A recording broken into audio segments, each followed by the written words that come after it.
YTF are you in Sweden? We don't want you here. You're worse than people from Skåne. Why am I in Sweden? My girlfriend's here. That's why I'm in Sweden. Sorry, bro. I tell you what, chat. I'll stick on one thing I can watch before I dip. The new Defunct Land video. Defunct Land, the bizarre Garfield dark ride. Kevin dives deep into the history of Kennywood's old mill and the infamous Garfield overlay, Garfield's Nightmare. Is this going to be a PyroLIVE channel video? Yes. I love watching stuff and just getting money for it. In the mid-19th century, in the northeastern region of the United States, there was a new pastime that people could not get enough of: picnics. By the mid-19th century, though, people of all means were packing a basket, finding a picturesque location, and sitting on a blanket to enjoy a meal. Maybe somebody would bring a guitar and play some tunes. Could you imagine that picnics are actually like an invention? Picnics are fun. Yeah, I mean, I guess they are. But when you say invention, you think of like discovering electricity or something, right? Not sitting down on a rug. In 1898, just a year after leasing the land, Monongahela added a dance pavilion, the casino building restaurant, and Kennywood's first ride, a carousel. My picnics the following year ruined by capitalism. What does this have to do with Garfield? Garfield actually invented picnic. He invented the entire concept of a picnic and lasagna, apparently. Average UK childhood? Yes, I remember when I was a child, everything was in black and white, and everyone had a fedora. It's genius back then how many things just burnt to the ground overnight. Like, I understand because they always use wood and stuff, but like, Garfield created tax fraud. I would actually like shake his hand if that's the case. The Lone Ranger, the Little King, Tarzan, Gulliver, and Little Henry.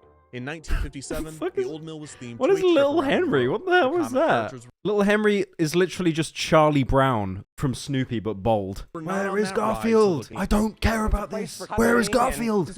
Kennywood employees would be stationed at various points throughout the ride, armed with a flashlight and a disapproving stare. That's literally John Carmack. That is John Carmack. Like, you are telling me that that is not the same guy. That is literally him, the guy that invented Oculus. At one point in the 1960s, Kennywood employees were given a plastic bat and were instructed that if they saw the naked buttocks of any rider, they were to smack them with the bat. This was very effective and almost always prompted the embarrassed couples to quickly redress themselves for the remainder of the journey. Could you imagine this happening in current day? It would not happen. You'd literally have someone know that it's going to happen and then film it for TikTok. Where is Garfield? I feel Garfield is in this video for like 5 seconds, honestly. Kennywood wanted to find a way to keep the historic ride in the park, but update it to appeal to I don't know. I guess it's just like it's like newsreader voice, right? Of a powerful cat. Yes.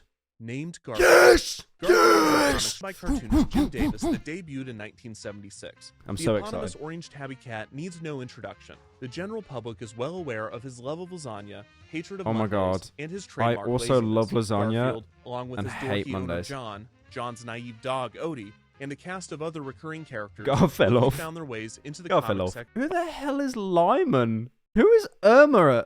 Okay, Liz was like his love interest, I know that, but who the fuck is Lyman? That's like an alternate version of John, like an imposter. What the hell's Lyman? Over the next 2 decades, as the comic and character rose in popularity, Garfield would spawn an unprecedented amount of merchandise and media, including toys, books, video games, TV specials, and much more. Lyman was John's roommate? Jesus, you know about the lore, man. You see Looney Tunes, and they actually look like half decent in costumes. I mean, okay, the birds and Tasmanian Devil look horrifying, but the rest look okay. But then you've just got this is just Among Us. It's just Among Us. It just doesn't look right at all. It's so like uncanny. In 1988, when asked if Garfield would enter the theme park business, Davis said, "quote I wouldn't touch it, never." And that's really interesting though that he said he'd never touch it, because I swear Robin Williams said something similar. Robin Williams refused to work with Disney after Aladdin feud. They basically argued, from what I remember, about like he didn't want to be sold as merch, and they just went behind his back and did it anyway. I mean, I totally respect the stance. In the early 90s, Williams went on the record to say that Disney had hurt his feelings, indicating that he wouldn't work for the company again. The dispute between the actor and Disney stemmed from the latter apparently breaching an agreement between the two parties that meant Disney could not use Williams or his voice. So they couldn't use Williams or his voice for merchandise and market products for Aladdin. And then they they did it anyway. Yeah, that's it. That's interesting. But yeah, like a lot of actors don't really want to do that. They don't want to be like, you know, sellouts and do merch and that. Then they'll just end up doing it anyway. The project was named the Heartland Festival Entertainment Complex, and at the heart of the park would be Garfields Universe, a land dedicated to the character. This is like so deep the park for the Garfield lore. This is so deep. And was a joint effort between a Michigan development company and Davis's company, Paws Inc. The cost of the project was estimated to be $120 million. What? That's what PewDiePie makes in a week. Theme park Jesus Christ. And even wait. You're all saying I missed it. What did I miss? What did I miss? And even conceptualizing the more mundane aspects of the project, such as the garbage cans and restrooms. That is Davis vile. Other amusement park operators pissing into Garfield's mouth. Look, just because you can turn Garfield into something doesn't mean you have to, guys. He's thirsty. The following year, the park rebranded to Garfield's Adventure America and scaled back on its plans, opting to construct and debut the Garfield area. This reminds me of that now planned for 1999. Analog horror thing about the theme park that's alive. You know that one? Even forming a group called Citizens Opposing Amusement Park, or COPE. The park was pushed back another year with a projected opening in December of 1999.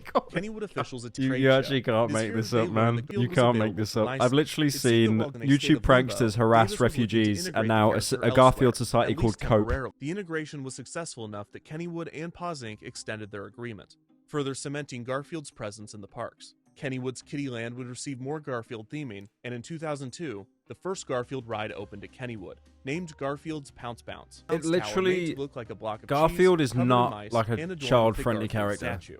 As Garfield continued to increase his presence at Kennywood, it just looks like the cat from Inspector Gadget. Was finally canceled. The developer had been sued by one of its contractors for lack of payment, and not long after this, it was revealed that the park owed $166,000 in back taxes. Lamau. By 2003, the project was dead, and the county was redistricting the land where the park would have sat. Despite the failure of the park, Davis was still passionate about Garfield's presence in theme parks. And since he and his company already had a successful relationship with Kennywood, it only made sense to Garfield go all actually in bankrupted on the them. Pennsylvania Park.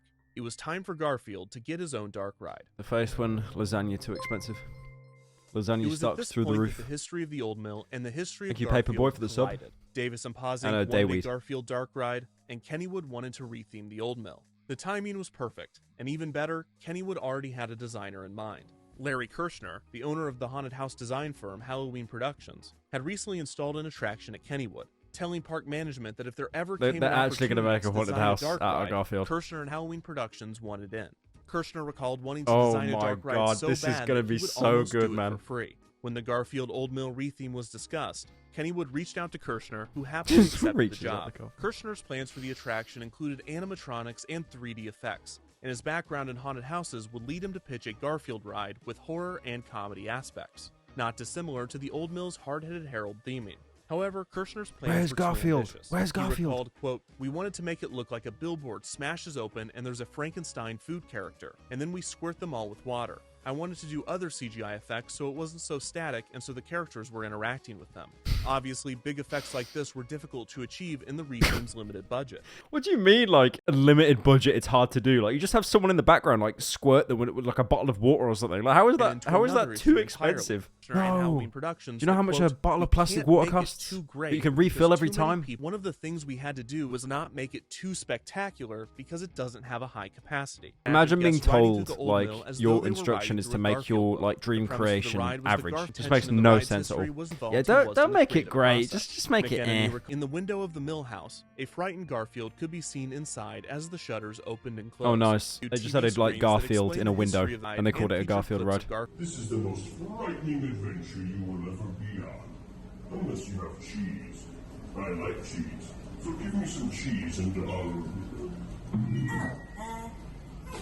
You're going to die down here. Imagine having like a cheese allergy right now. You would feel so personally targeted. What is a Pepsi logo in a horror? Imagine you get on a ride that gets like shilled as one of the best rides in the park, and it's just like advertisements everywhere. If you'd like to try this out for yourself, you can find cheap chroma depth glasses online and watch a POV of the ride with the brightness turned all the way up. It's just like the real thing. After the product placement, I like how they just got stock image of a guy soy facing. Thank you. I didn't actually know how to react when seeing something 3D. The next scene shows the mailman smiling as an angry dog opens and closes its jaws. The next strip features another running gag from the comics, in which Garfield torments spiders. That's Seen a as literal large torture spider ride. torment, Imagine this being like pattern 4 continues and getting with on another this. running Just be gag. screaming and Garfield crying. eating depicts Garfield mentioning that he's going to the kitchen, with a depressed-looking John saying nothing. The next What do scene you is mean one a of the most depressed-looking difficult John? He to always decipher. looks On the right depressed. side of Just say come to John. life. On the left side of the boat, a terrified Garfield is surrounded by an evil-looking John and a monstrous Odie, who appears to have torn off his long tongue and wrapped it around his body like a coat.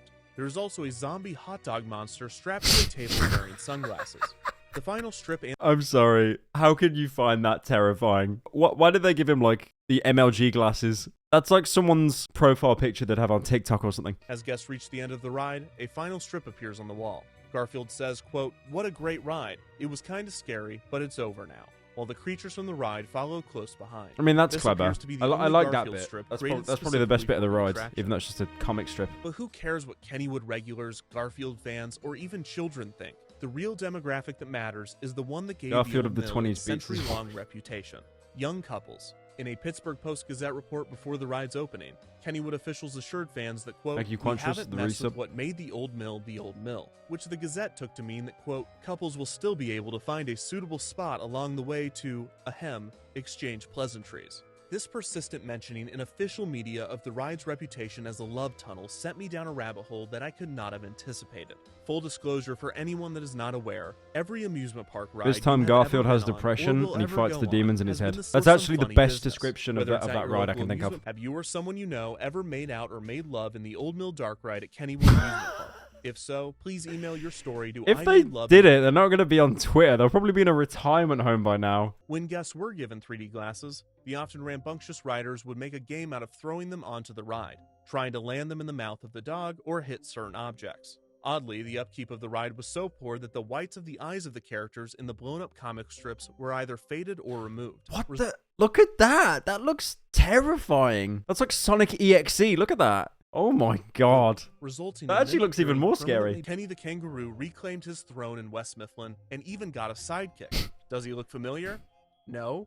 Who the fuck is this? Just an arrow. They get fucking Reddit upvote like his own character. It's the sign. It's the Kennywood sign. Garfield's Nightmare had operated for 16 seasons, and for many, that was 16 too many. This is not to say that the attraction had no fans. I literally just noticed the Mountain Dew. It just looks so... It's like a montage parody. It just looks so out of place, man. And for Just many, float, just that was 16 levitating too Mountain Dew. many. During the off-season, the ride was gutted and completely rethemed. Unfortunately, all of the props from Garfield's Nightmare with a direct tie to the Garfield brand were destroyed at the demand of Viacom, in order to prevent them from being sold or ending up on the black market. To ensure Jesus compliance, Christ, Kennywood had to film Viacom, calm employees down. completely God destroying the damn. Garfield That product. sucks But as when well, it because I debuted for thought you'd be guests in seeing them July like floating 2020, around on like Kennywood Grailed opened or for a something. short- The Old Mill at Kennywood is the world's Holy oldest shit. operating Old Mill attraction. That looks Historic like park. I literally just looked at that and the first thing I thought of was True Capitalist Radio. If you know, you know. Sometimes the most memorable experience one can have is getting a kiss while riding a boat through a dark tunnel. And sometimes it's getting a kiss while riding a boat in front of a neon Garfield. Garfield really, really made a lot of relationships happen, man. He is the actual love guru.